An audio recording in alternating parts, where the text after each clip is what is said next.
Dans cette vidéo, je vais être très honnête avec toi. Récemment, j'ai eu une prise de conscience qui a fait basculer un peu toute ma manière et toute mon approche de la photographie. Et je t'avoue, j'ai encore du mal à l'admettre. Cette prise de conscience va à contresens de beaucoup de trends ou de tendances sur les réseaux et même que j'observe chez mes collègues et amis photographes. Et d'ailleurs, j'admets que par moments, j'ai aussi fait partie de ces trends-là. Et évidemment, une fois qu'on a parlé de tout ça ensemble, à la fin de la vidéo, je vais te donner ma méthode qui m'a permis de surmonter cette croyance qui a ruiné ma créativité en photographie. Et sans plus tarder, on se lance dans cette vidéo. N'oublie pas de me laisser ton avis en commentaire, ça m'intéresse toujours, et de t'abonner à la chaîne si la vidéo t'a plu.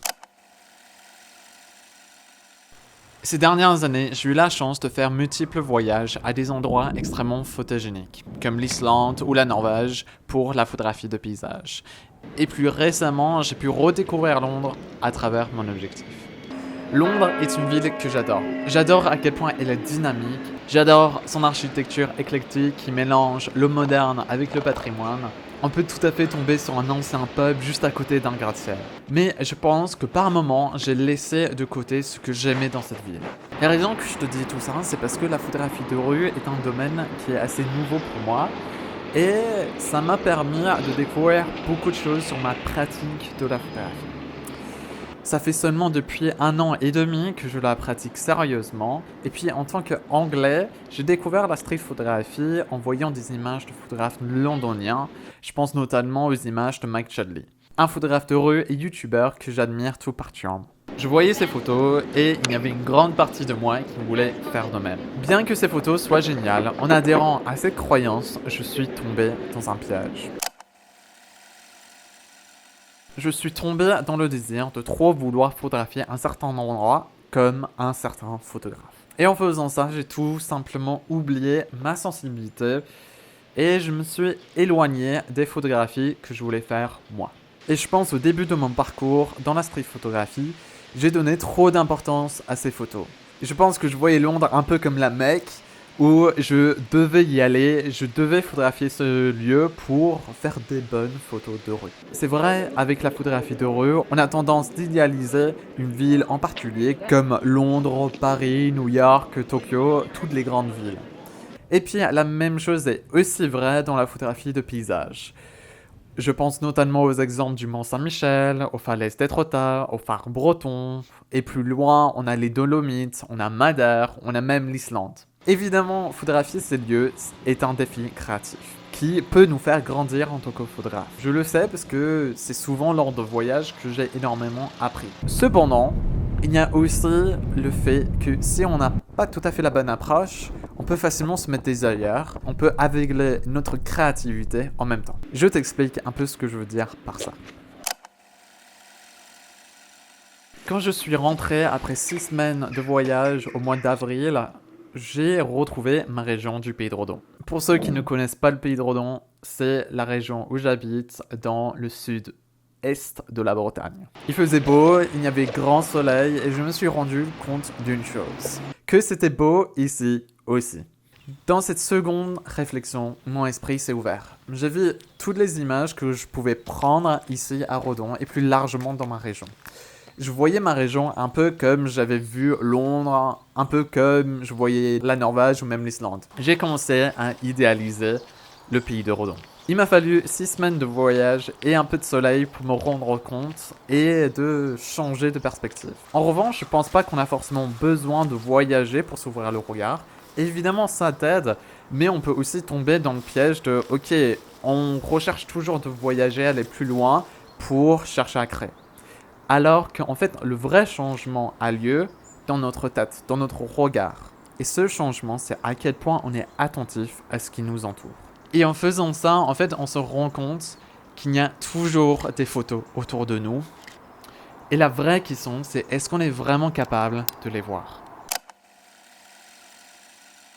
Ces derniers mois, j'ai vraiment essayé de mettre en application cette prise de conscience. Celle de penser que j'ai pas besoin de voyager si loin que ça pour faire des photos intéressantes. J'ai fait un vrai effort conscient de photographier beaucoup plus ma région de la Bretagne, en me concentrant sur des scènes qui parlaient à ma sensibilité. Et je peux t'annoncer que j'ai vu l'impact dans mes photos. Aujourd'hui, je pense que j'ai jamais été aussi satisfait des images que je produis et je sens aussi que je trouve le genre de photographie, un peu mon approche et ce qui m'intéresse vraiment à la photographie. Le truc, c'est que je me suis rendu compte de ça, pas en allant loin à Londres ou en Islande, je me suis rendu compte de ça en photographiant ma région et en me posant vraiment la question de ce qui m'intéressait en photographie. Le plus fou dans tout ça, c'est que je peux continuer à travailler mes photos sans devoir partir à l'autre bout de l'Europe. Sans parler de la planète, parce que ça c'est tout un autre débat et c'est toute une autre vidéo, ça a tout simplement eu un énorme impact à ma pratique de la photographie aujourd'hui.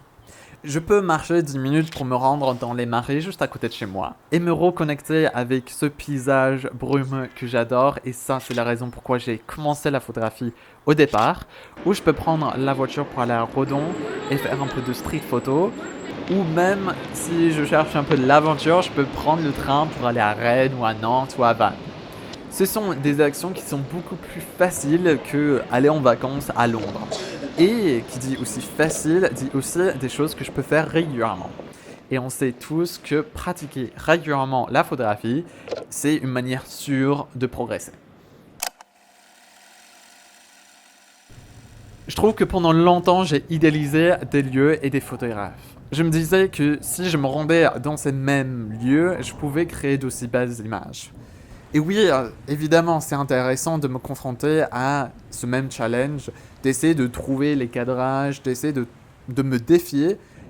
Le souci, c'est que j'avais trop directement certaines images en tête. Même si j'avais l'intention de réinterpréter ça à ma sauce, je me mettais toujours des ailleurs à ma créativité. En tout cas, je trouve que c'était pas du tout la bonne manière de faire pour développer ma pratique de la photographie. J'avais la tendance tout simplement de projeter ma réussite photographie sur des lieux lointains et souvent pas très accessibles, ce qui ralentissait drastiquement ma progression.